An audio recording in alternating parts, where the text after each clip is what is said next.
பரிசுத்த ஆவி ஊற்றப்படும் போது அந்த தணிஞ்சு போன அன்பு என்ன செஞ்சிடும், எழும்ப ஆரம்பிச்சிடும். அந்த பரிசுத்தாவியின் அன்பை பரிசுத்தாவின் மூலமாக தேவ அன்பை ஆண்டவர் ஊற்றும்படியாக.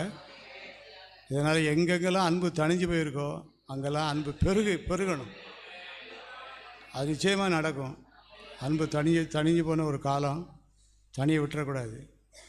போராடி நம்ம ஜெபமணி பரிசுத்தாவியக்காக ஜெபமணி அந்த அன்பின் ஆவியை எல்லாருக்கூட ஊற்றும் ஆண்டவர். எல்லோரும் ஜெபமுடுவோமா, எல்லோரும் ஜெபமுடுவோமா, எல்லோரும் ஜெபமுடுங்க. அன்பு தணிஞ்சு போச்சு.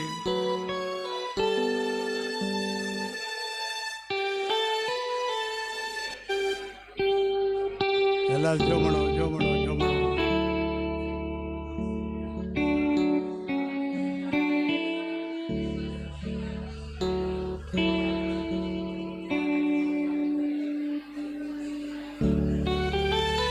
அன்பை கூட்டி வழங்குங்கள். அன்பின் ஆவி எல்லாருக்கூட வரட்டும். அன்பின் ஆண்டவரை சந்திக்க எல்லாரும் ஆயத்தமாக இருக்கணும். எல்லோரும் ஜெபமுடுவோமா, எல்லோரும் ஜெபமுடுங்க. சத்தமாக ஜெபமுடும். அசதியாக இருக்கும்போது சத்தமாக ஜெபமுடுங்க. எல்லோரும்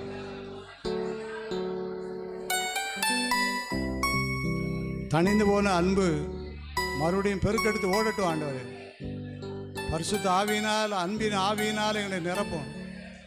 அன்பின் ஆவியினால் குடும்பத்தை நிரப்பும். அன்பின் ஆவியினால் ஐக்கியத்தை நிரப்பும். அன்பின் ஆவியினால் பிள்ளைகளை நிரப்பும். அன்பின் ஆவியினால் என்னை நிரப்பும், எங்களை நிரப்பும். ஆண்டவர் அன்பை தவிர நாங்கள் வேறு எதையுமே நாங்கள் காணப்படாதபடிக்கு எங்களை காத்துக்கொள்ளும். ஆண்டவர்